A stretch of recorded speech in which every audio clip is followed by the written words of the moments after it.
Reading from Luke's Gospel, Luke's version. We've been looking at the Gospel, the third Gospel we call according to Luke for the last few weeks.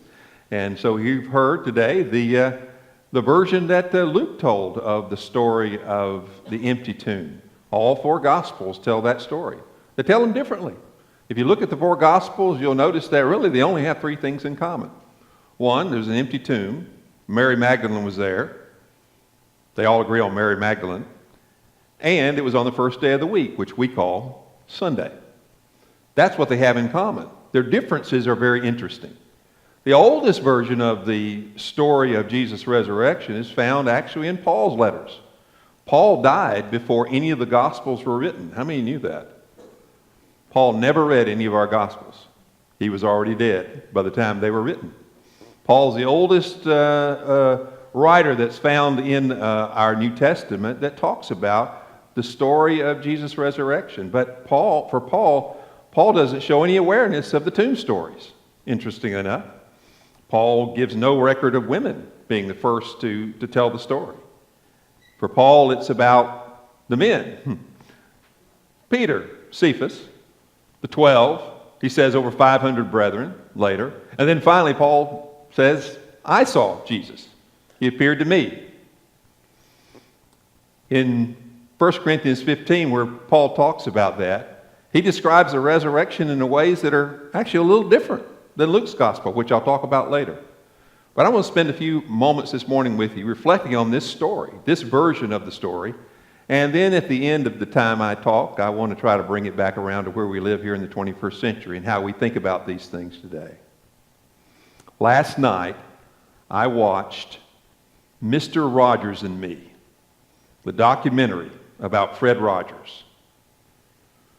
He passed away in 2003, but for years, many of us, including myself, watched Mr. Rogers' Neighborhood. How many of you watched Mr. Rogers' Neighborhood? I think everybody's watched it. If you haven't, you can find Mr. Rogers' Neighborhood on Amazon or Netflix today, without doubt. I know because I've seen an episode or two to reflect and remember Mr. Rogers. This is a beautiful documentary. Mr. Rogers, if you are too young to have encountered Mr. Rogers in his neighborhood, he was a delightful man. And from the documentary, he was not only delightful in front of the camera as he tried to teach children and relate to them in such a beautiful way, but he was also like that in his real life. There was a consistency between what we saw on the screen and what people saw who knew him up close, who were his actual neighbors. The person who did the documentary was actually a neighbor of his on Nantucket Island during his downtime. But I remember Mr. Rogers sometimes when he would have an episode would share with the children, with us, a new word. And we would learn about a new word. I want to take a moment to introduce you to a new word. A word that is found originally in the Greek language, but translated into our English text. And I want to talk about that word because it's very important to this day, and it is also very important to this story that we find in the Gospel of Luke. It's at the top of the paper there on the back of your bulletin, Anastasis. Anastasis. How many of you have ever heard that word before?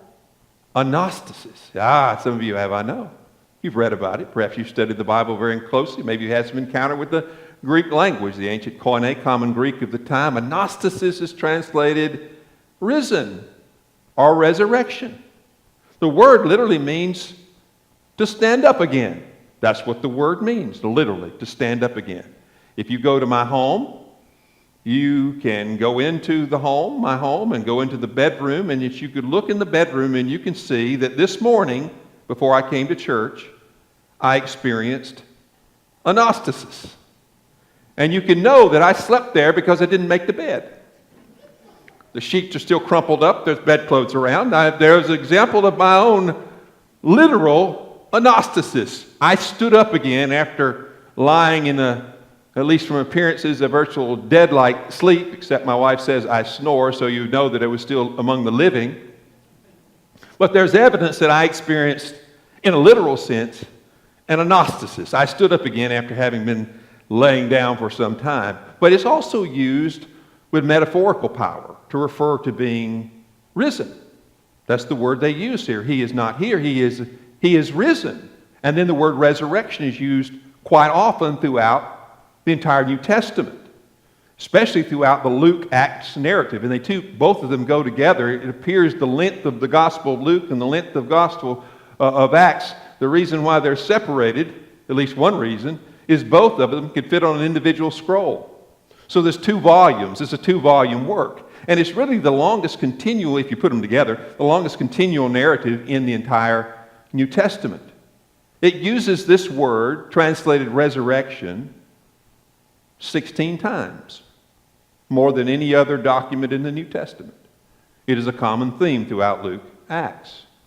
In the people of Jesus' world, many of them believed in resurrection.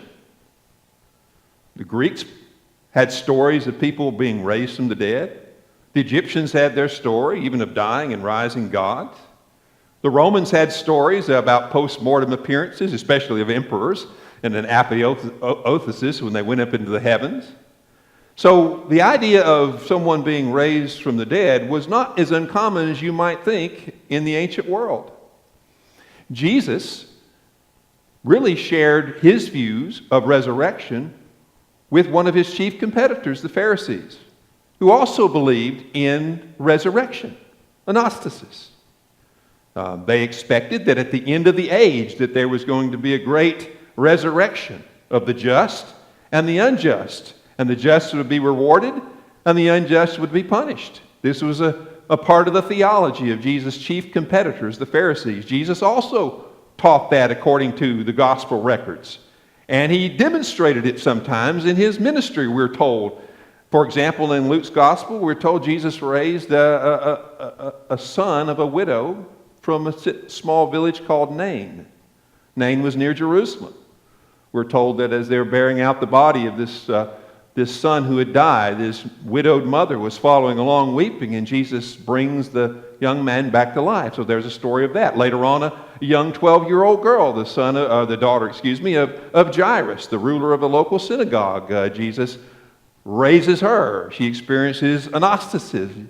Little girl, I say to you, arise. And she rises. He presents her to his parents. Later in the book of Acts, Peter has a story where he raises someone from the dead. Dorcas. Remember Dorcas? Then Paul raises a young man, and we preachers can identify with this, who fell asleep while Paul was preaching and fell out a window. And they said they took him up dead, but Paul brought him back to life. So these stories are quite, well, I want to say common in the ancient world, but they're there. And when you told someone among the popular audiences of the Jews or the Greeks or the Romans that someone rose from the dead, they might think, well, that's possible. Now, sophisticated Jews, Greeks and Romans, didn't think so. The Sadducean party, for example, of the Jews, they did not believe in resurrection from the dead. Many of the Greek philosophers, like the Stoics and the Epicureans, did not believe that someone rose from the dead. That was not something the Greeks, even by and large, the sophisticated ones, envisioned for their future at all. And then the Romans were pretty much like the Greeks in many respects on this account. But it's found throughout our New Testament, and it really was an idea that was not terribly uncommon in the ancient world, even though they described it differently. For example, Saul of Tarsus, better known as Paul the Apostle, he describes the resurrection of Jesus differently than Luke's gospel. We'll find at the end of the story today from the Gospel of Luke, Luke says that Jesus came back and he appeared to his disciples. And by the way, he appears and disappears. And they thought he was a ghost. But he said, I'm not a ghost. You can touch my hands. You can see my feet. He says, even give me a little bit of that broiled fish. I told you, Jesus always showed up for dinner even after his resurrection. And he wants a little piece of boiled fish. And he presumably eats it to prove to them. It says explicitly in Luke chapter 24, later on from the reading we had today, that he did so he could prove he was flesh and blood. But when you read Paul's account, the earliest account of the resurrection of Jesus, Paul adamantly insists that Jesus was not flesh and blood. He compares him to a seed that's planted into the ground, and that seed dies, but then new life springs forth from that seed. Paul says Jesus was buried or at least, does it say in a tomb, but he says he died a physical death, but was raised a spirit. He died an earthly death, but was raised as a heavenly man. He died as a terrestrial, but raised as in a celestial body. And Paul emphatically says, even calls those who disagree with him a fool. You know Paul, he could be tough sometimes. You fool!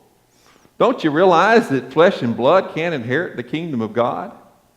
So I tell you to say there were different perspectives about what resurrection means, even though they all agreed on one thing.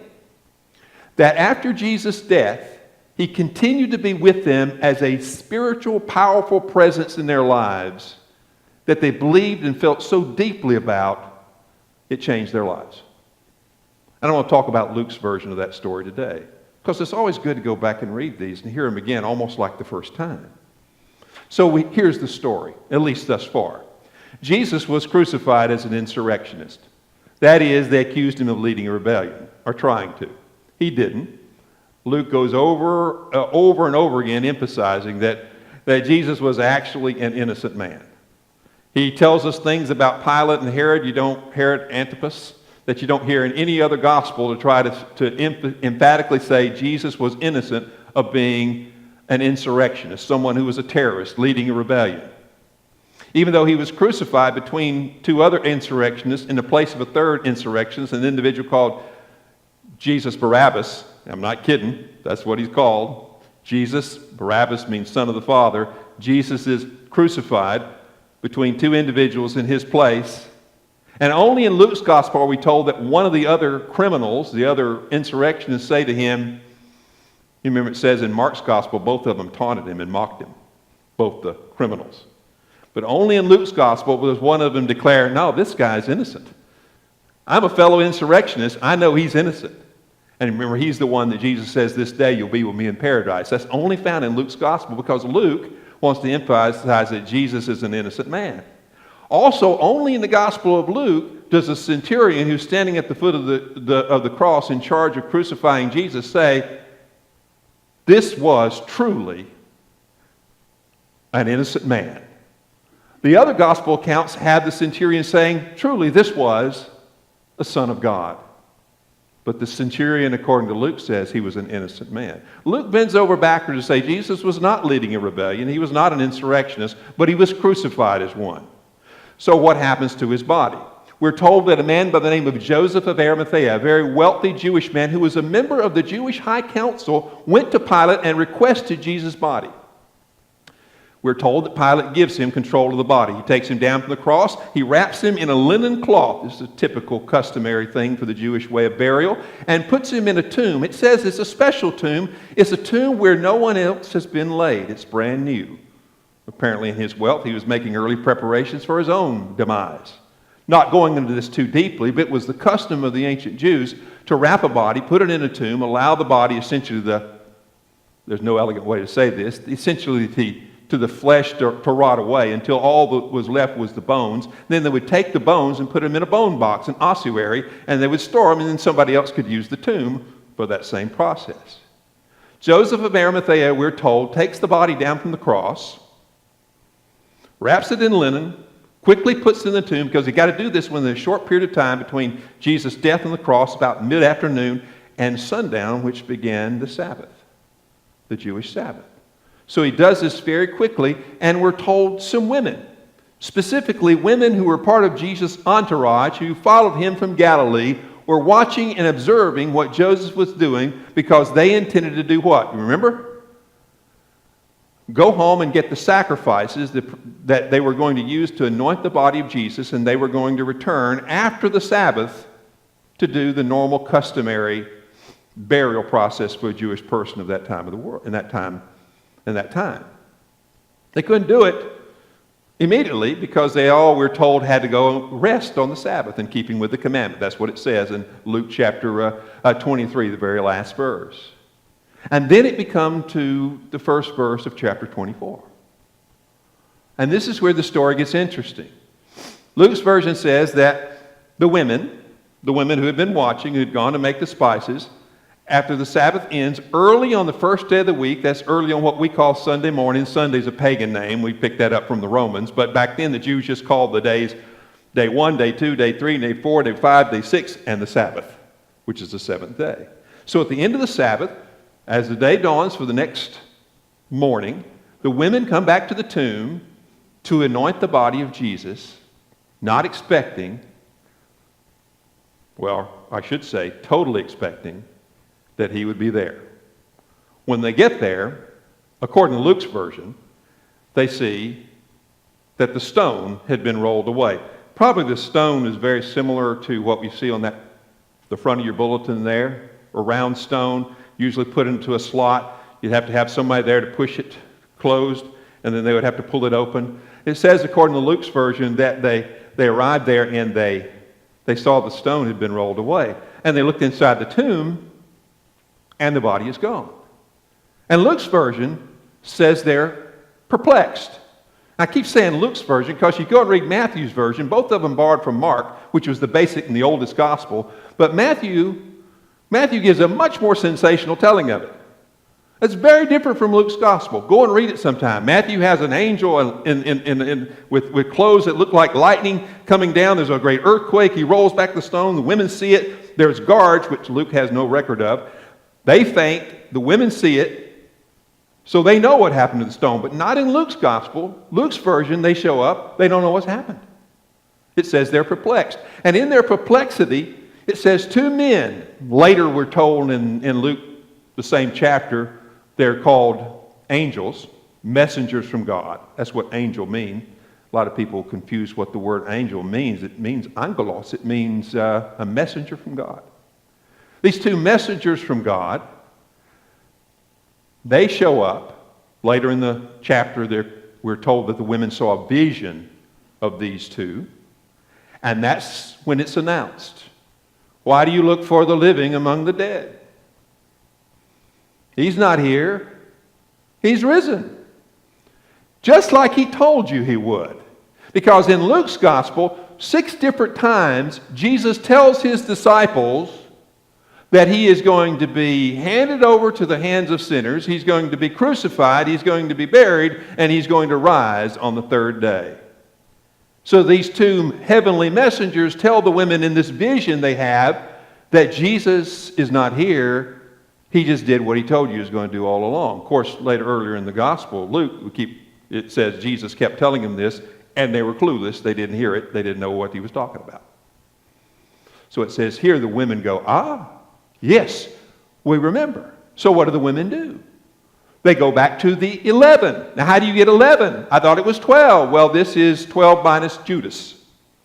Because Judas Iscariot, according to the book of Acts, after he got the money for betraying Jesus, telling the temple guard where Jesus could be found outside of the crowds, because the leadership of the Jewish Sanhedrin council were afraid to arrest Jesus, according to Luke, when he was with the crowds, because they feared his popular opinion. So they wanted to find him in a place, the Garden of Gethsemane would be, where he was kind of alone. So they arrest Jesus. We're told that Judas Iscariot, the reason he betrayed him is because he got money. He was paid off by the Jewish religious establishment to betray Jesus in a vulnerable place. We're told, according to the book of Acts, that Judas went out and bought a field with the money that he got for betraying Jesus. And then while he was at that field, he somehow fell, it says headlong, and as a result of the fall, we're told, according to Acts, that his midsection swole up and burst open, and his intestines gushed out all over the field. I know, that's a horrible story. Because Peter says in Acts chapter 1, to this day it's called the field of blood. It sounds like a fitting end for Judas Iscariot. Matthew's gospel says he hanged himself, but Luke says he had a fall in his field that he bought with the money of betrayal. So it's 11. The women go back and they tell the 11.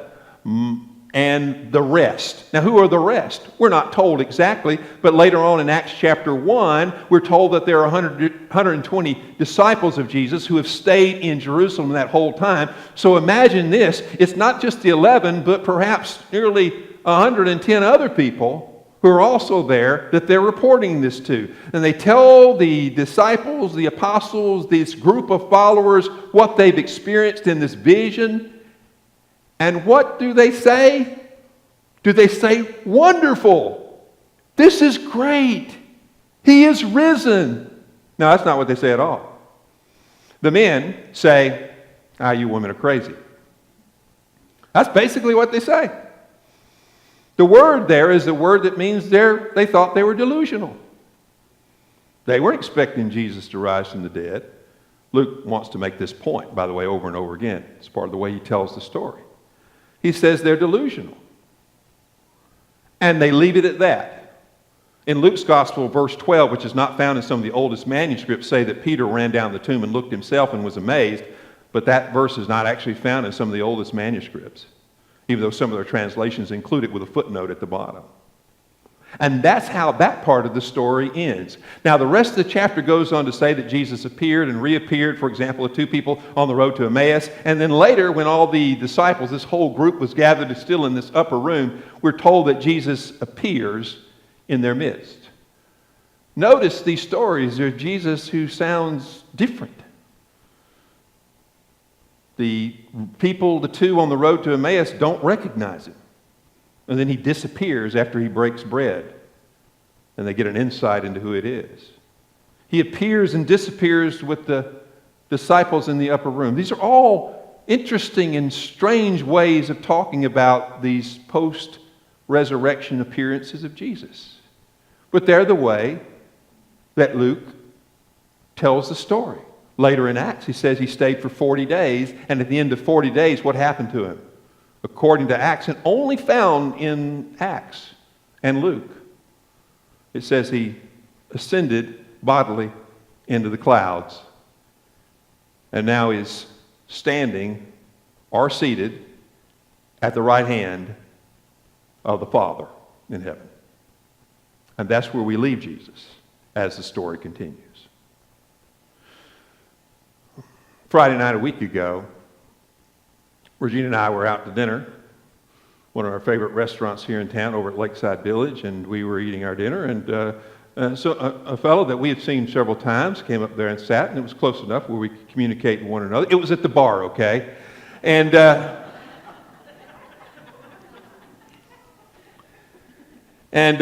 we hadn't seen him in a while, and we started talking. He knew I was a minister, and so in the process of the conversation, this question came up. He said, what do you believe happened to the body of Jesus? I said, that's an excellent question. The short answer is, I don't know. The gospel stories are kind of different.